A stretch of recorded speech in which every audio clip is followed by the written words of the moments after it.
Baik, kereta dah ready. Take time dekat 3 jam kat lah nak siap kan.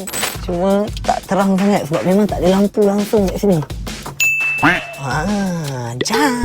Satu kereta ni full duit. Jadi sekarang ni dah sampai masa untuk kita pergi surprise. Semua kamera placement kita tak betul lagi. Okay, placement dia macam ni.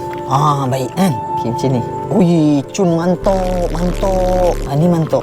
Akak tu datang, nak nampak kan?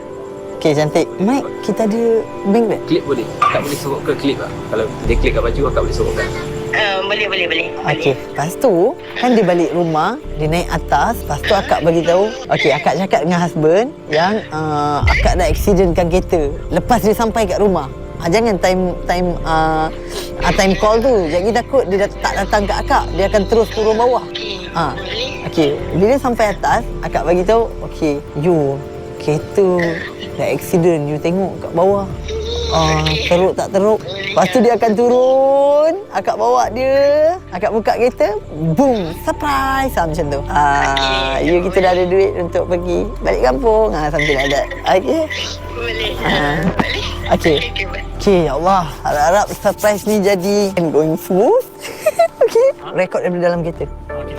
Okay, daripada dalam kereta, mic semua sama. Maksudnya stay kereta lah? Stay kereta.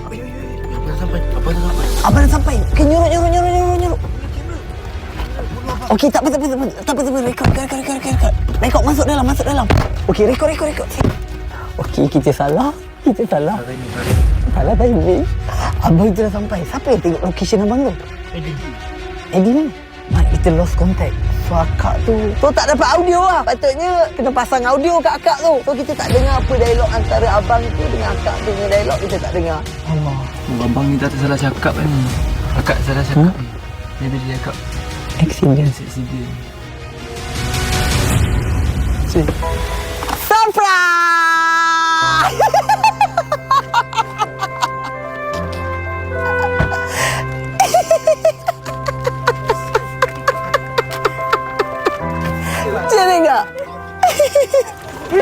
Macam tak? Risau langit air kawan.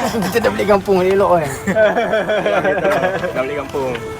Orang nak balik kampung ni, balik kampung. Cuba abang tengok tu keadaan kereta abang macam ni. Allah. Accident tu. Cuba tengok. Accident dalam semua pecah. Habis.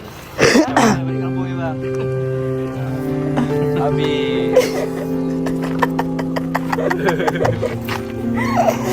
So, saya dapat tahu daripada wife abang yang abang sebenarnya tengah berusaha untuk balik kampung. Betul ke? Ya. Betul. Itu yang saya tersentuh sikit bila akak bagi tahu abang tengah usaha untuk bawa dia balik kampung. Itu relate gila dengan saya. InsyaAllah abang boleh balik kampung.